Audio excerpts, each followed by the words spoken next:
We appreciate everyone coming. This is our inaugural event after over a year being able to see each other in person, which is pretty astounding. Little did I ever know, and I'm sure none of you thought we would go this long before we could actually see each other in person. This is the fun part about this club, being able to come to these events, see each other in person, visit, share stories or tales or whatever you want to call them, talk about everything we have done or thought about doing. So I want to welcome everyone to our club meeting, and glad that you've all come. It's a big crowd today, so we're really pleased. Be sure and eat all this food. We don't take any home, so if you don't eat it, take some home, because Martha does not want to have to take any home with her. One thing I'd like to do before we get started, be sure that you silence all your phones. If you've got phones, silence them so we don't have them ringing. And I would like to recognize all of our new members. If our new members would stand, I would appreciate it so we can see who all our new members are that just joined. Okay. Lots of new members.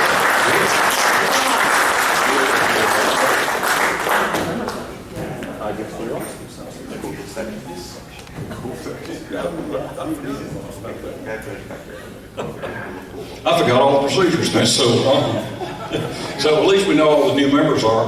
Now we'll start right here, and we'll introduce each person will introduce themselves, give a call sign, and who they are, and where they're from.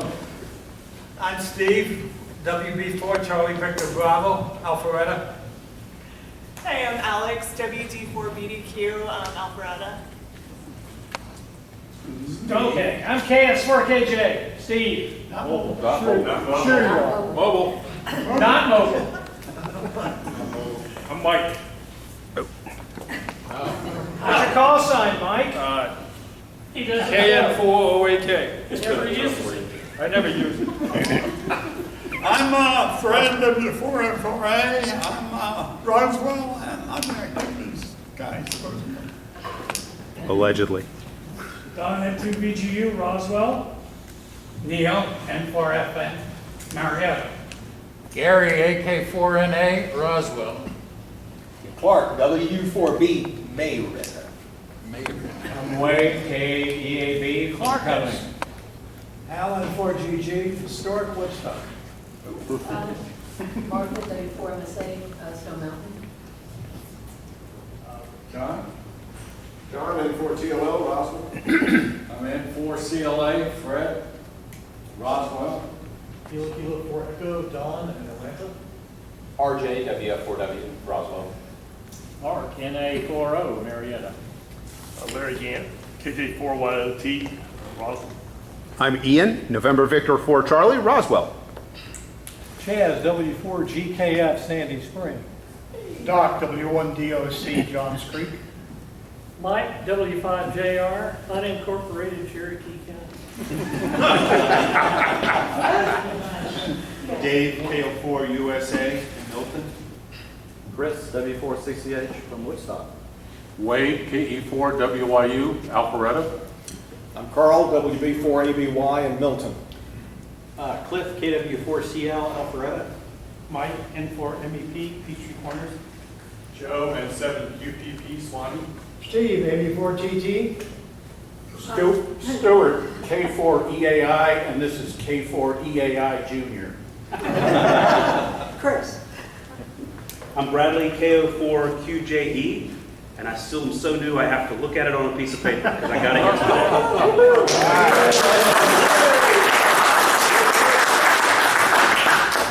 Manny, Whiskey 4, Quebec Bravo Alpha, Alpharetta. Steve, Kilo Oscar 4 Victor Whiskey, Roswell. Tony, WA3TRA. Joe, Juliet, 2 Yankee, Milton. I'm Warren, KD4Z. Hickory Flat, unincorporated Cherokee. Hey, Frank, N4SEC. Go ahead, Frank. Frank, W2FAL, currently Roswell, but wait a week. Terry, W4YBD, Roswell. Tammy, KJ4 USN, Alpharetta. Jim, W4QO, Roswell.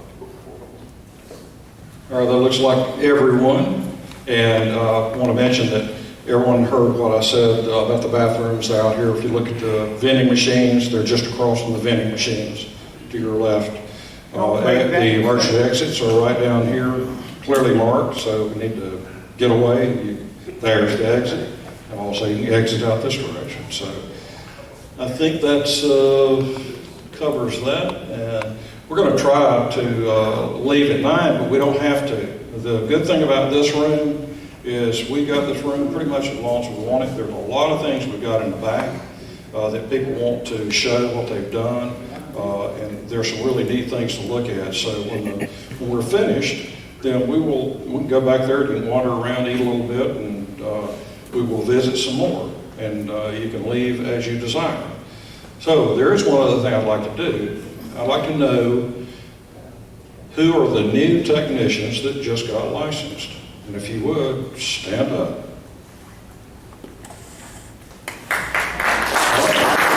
You are the lucky man. Y'all see this little thing right here? This is called a code coin. Okay. It's got all the Morse code on it, and it's got the really unique way to learn code on the backside. Kind of tells you how the letter's configured. So you get this new code coin. Well, thank you.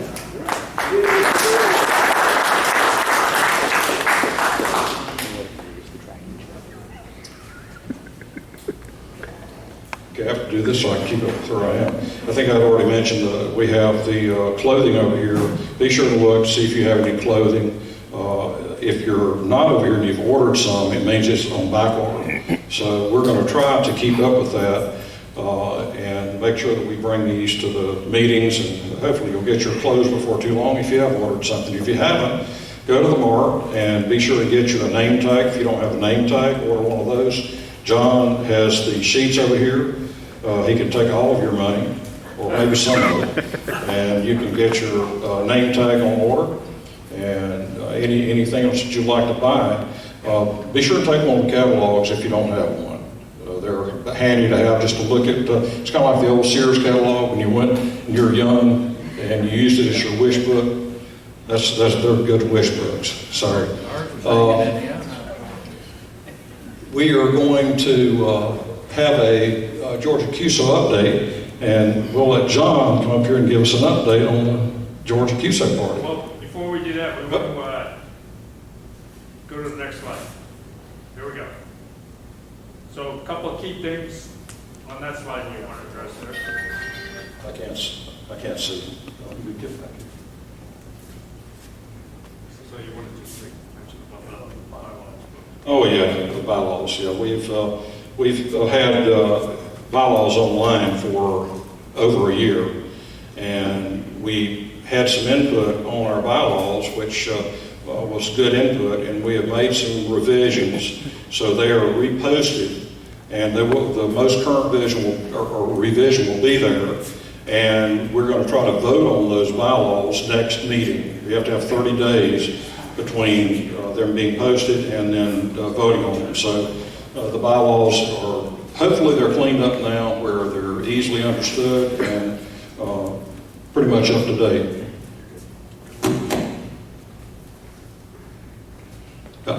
This is all new to us. This is a brand new place. We've never used it, and I'm not familiar with a lot of the goods up here. So, Mike just turned off the picture. John, come on up and you can talk about the Georgia CUSO party. I think we are finished with what was on this slide. Yep. Hang on a second because I want to get Martha to do our membership updates. Sorry I got you out of order. I'm always out of order. As soon as Steve gives us sight again. Go. Yeah. Okay. All right, Martha, your own. Okay, I need slides. Next slide, please.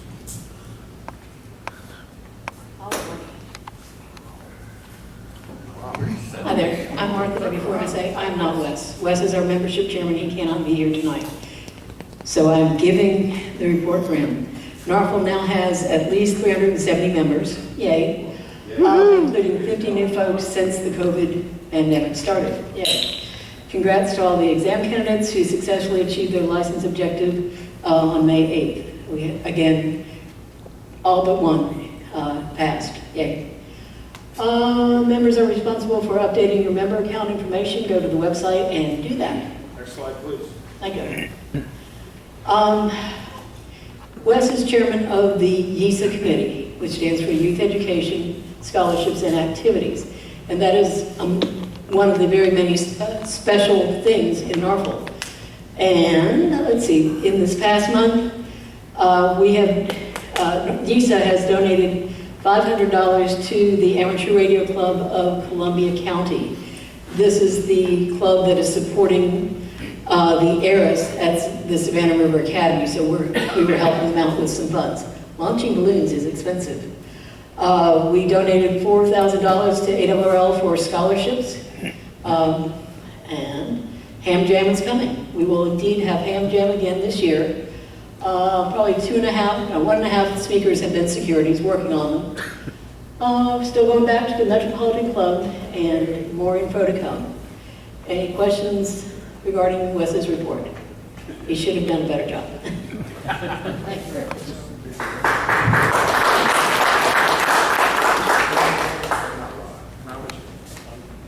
Okay, John, now you're up. Good evening.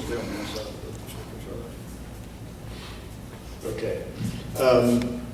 We had a batch that was due to be submitted and was delayed because some of the folks who didn't read their emails in time so we could order them for the meeting. As the way the badge process works is you go to the MARC, pay for your badge, put your data in, and then you'll be sent a proof. So before we get them made, you get to look at it and say, this is okay with me. So everything's ready to go. We'll probably send it out tomorrow or the next day.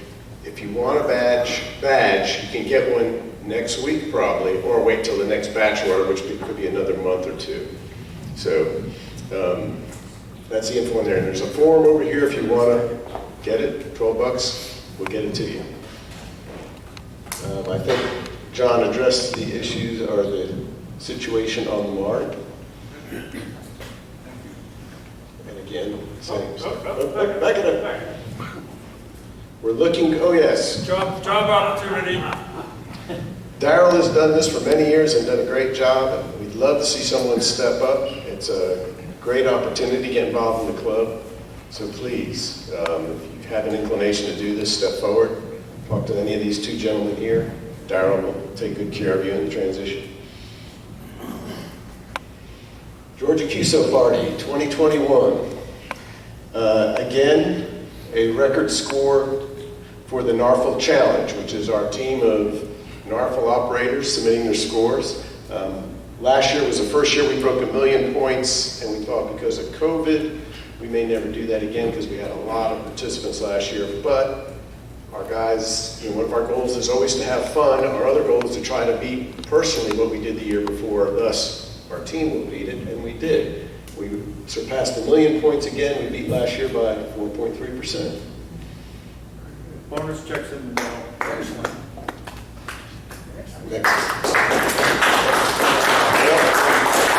For the team. Okay, we had 30 NFARL participants in the challenge. It's our second highest total. Last year we had 35, but 30 was still darn good for us. And as you know, we do the special one-by-one calls as a club and offer a certificate for those who can spell NFARL with the one-by-ones. And there were 29 that spelled NFARL, not from the club, but that's worldwide. 3 DX entities were included in there.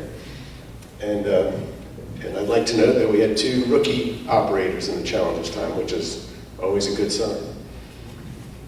And of that million, our N4N team posted 335,000 points. One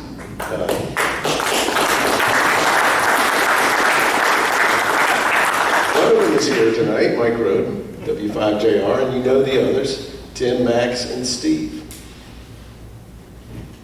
And here's a little shot of what they did to get 335,000 points.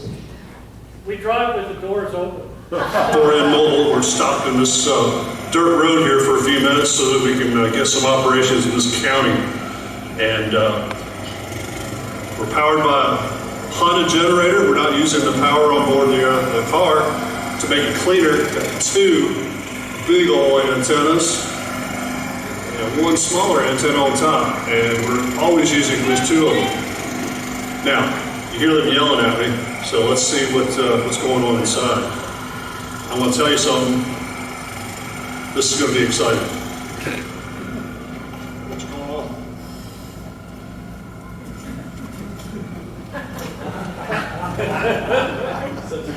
CW is inside. They're doing high-speed Morse code. Just making contact after contact. We gotta go. And they're saying we gotta go. There you go, guys. N4N. It doesn't get better than that.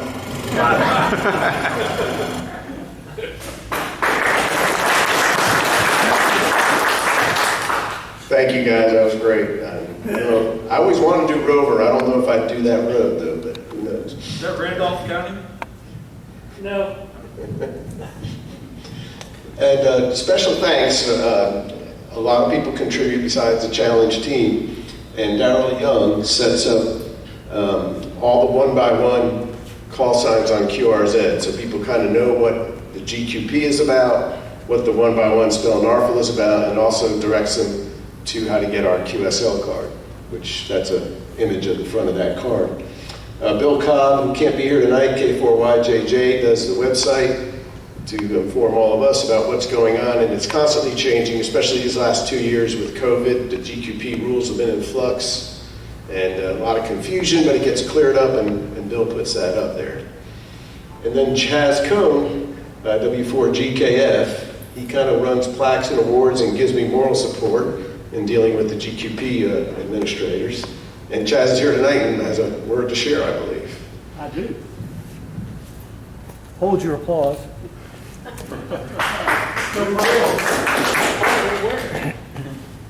As you all know, who've been in NARFL a while, NARFL is a major player in the Georgia CUSO party and has won the club championship for Georgia stations for the last 107 years. In recognition of that fact, the administrator, Jeff KU8E, put in a new award this year called Anybody But NARFL. And so there is a small clubs award. Certainly NARFL doesn't qualify as a small club. But last year, once again, NARFL won the Georgia Club Award, and this is your 111th gala.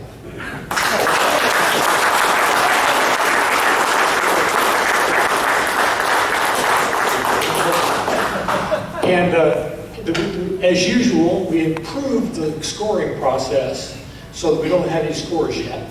So you'll know about this year's Georgia CUSO party sometime this summer. Thanks for everybody for participating. Thank you, Jay. Thanks, Chaz.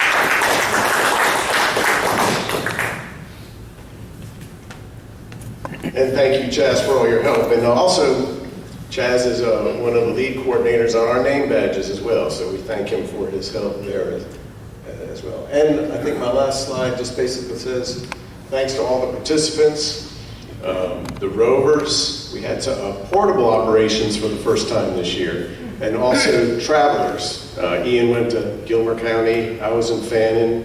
I think Fred back there was in Douglas. So people going away from their home QTHs in an effort to put a little more exotic counties. Steve was with me in Gilmer County. It was a team effort. Steve, that's right. And Gilmer County. And the rookies. And we'll be posting who won spots in the NARFL Challenge either online or maybe at the next meeting. And thank you very much.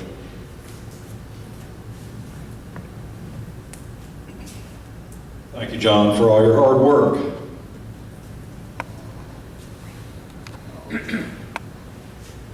Okay, so it's your turn here. I'll take it.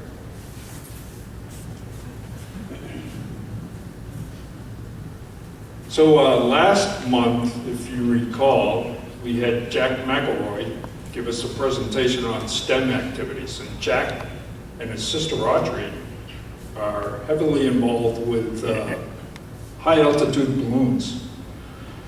So Jack and Audrey launched the high altitude balloon, if you remember. And I think it's on its fourth circumvention. Circumnavigation. Thank you, Fred. Circumnavigation. Circumnavigation, thank you, Ian. Anybody else? Trip around the world, how's that? And you can track it. You can track it. I think if we had Wi-Fi, we'd be able to show you, but we don't have Wi-Fi, I don't believe. So if you go to the next slide, this is where it is, as of, I don't know, 4:30 or something, 7. So we thought it was going to go in North Korea. It still might. There's a chance. There's a 50-50 chance that it could go anywhere, right around here. It's been over North Korea before, and it made it through successfully, so it shouldn't be a problem. Did not get shut down. And before it went through China this time, it took quite a northern loop excursion. So go check it out. Take a look. This is still pretty amazing that, you know, you got a 13 and a 17-year-old who launched this balloon at midnight. And here we go. It's over a month old. It's actually almost 2 months old. 2 months old. So pretty good. We want to acknowledge them again. So we know they're not here tonight, but just a round of applause for their efforts.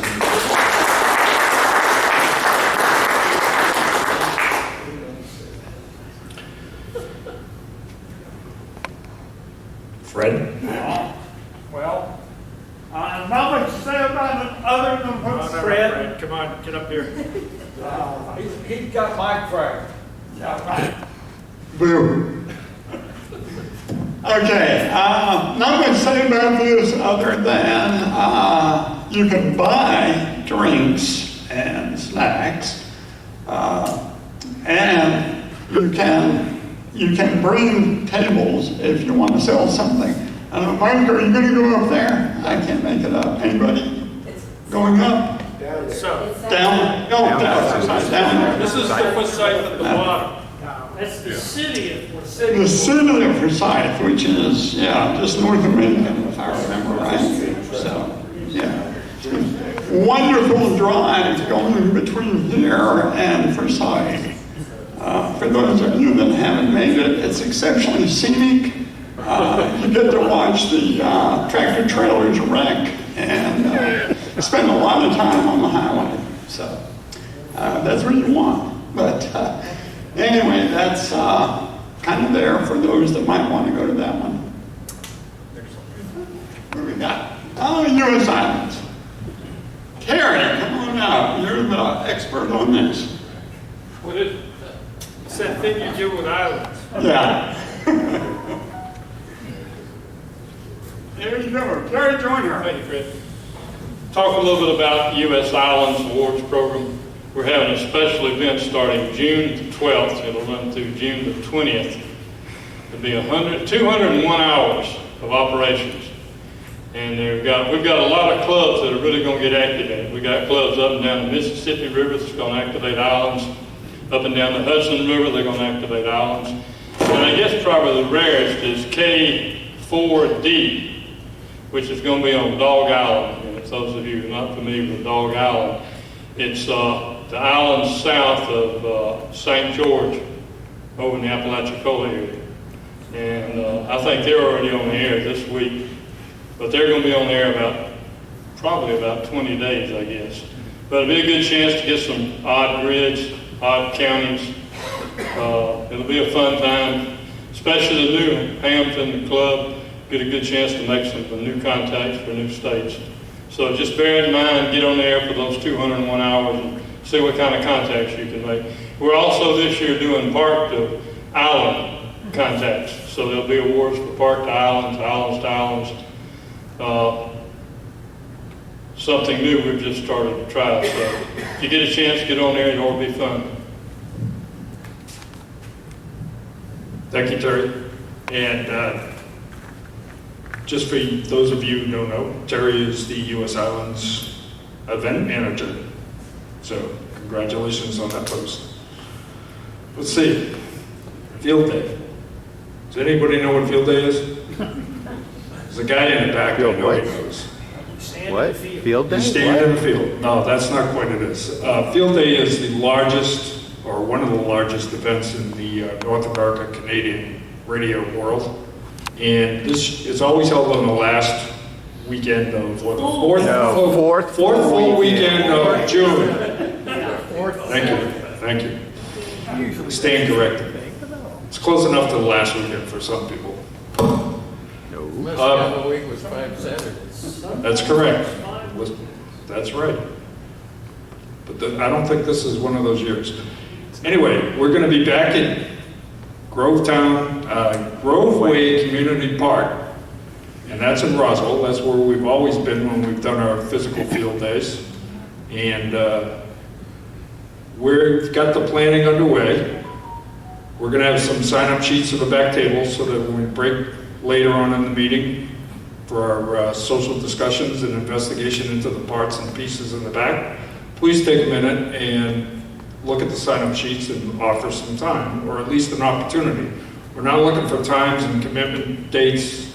It's just one of the 24 hours, several of the 24 hours, part of the setup. For those of you who have done it before, you kind of know the drill. We start Friday morning. We set the antennas up, and then hopefully everything else comes together. The tent arrives, and all the equipment's set up by the end of the day, and then we can operate the next day. Warren wants to take a nap because it's field day. Anyway, I get to serve as chair this year along with two esteemed gentlemen, John and Fred. Thank you very much for your help. If you've got questions, you can go out to the ARRL site and see what the rules look like this year. They're pretty much the same as they were last year, except there's a minor change for D&E classes, one D&E, and that's pretty much about it at this point in time. If you got any questions later on in the evening, feel free to ask. Picnic. I'd like to take an opportunity. Mike, are we going to eat at field day? Oh, wait a second. Whoa. John wants to say one thing first, and I forgot one thing about field day. Very important. Go ahead. I get to go first. All right. So one thing that we always do at field day, and Jim Payne already mentioned it, and Ian is prompting, is we have a picnic. It's on Saturday evening, and the city of Roswell is going to allow us to do that. So the COVID restrictions have been lifted, and Lincoln has graciously offered her services to provide us with food service support. So I'm going to let Ian talk to you about it.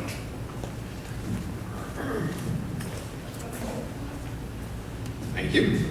All right. I think there's two people in the room that don't know me. I'm Ian Kahn. Lynn is my wife. She's N4 MSK.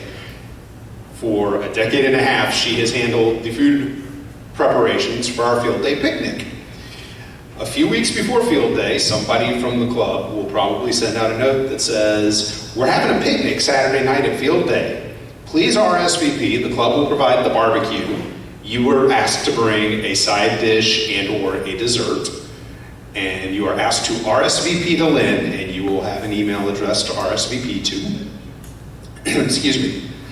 Please RSVP as soon as possible if you want to have a good picnic so that Lynn knows how much food to go buy, how much barbecue to order, and drinks to provide. And we do generally cold cuts for the folks that are there Saturday helping with setup, and we usually have a Boy Scout merit badge, radio merit badge clinic, so the Boy Scouts help us with some of the things, and we feed them in return. It's kind of one of the things we do. So please respond promptly with how many people in your party are coming and what you're going to bring for a side or dessert, and that will help ensure that we not only have a wonderful picnic, but we have enough food to feed all of us.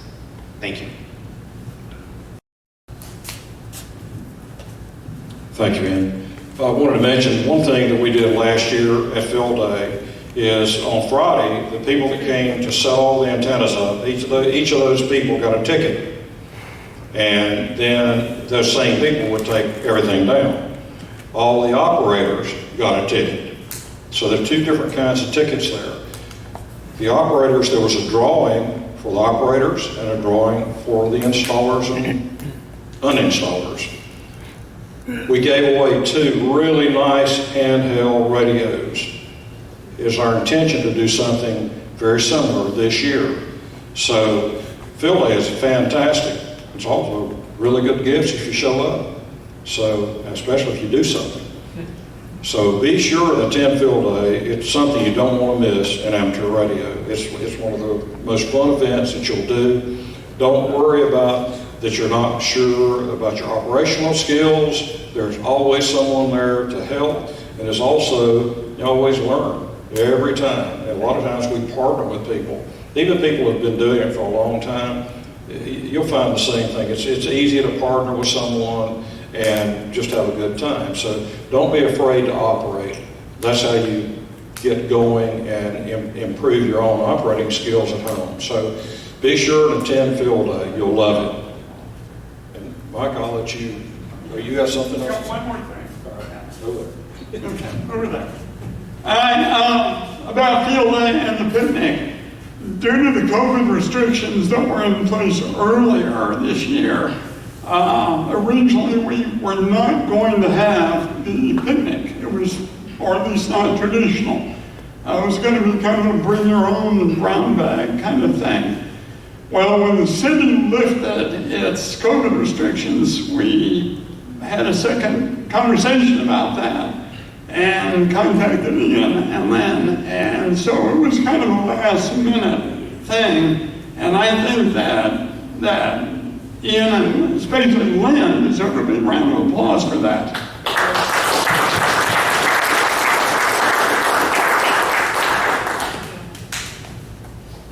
So please take Ian's advice, and as soon as you see the RSVP invitation, please do so.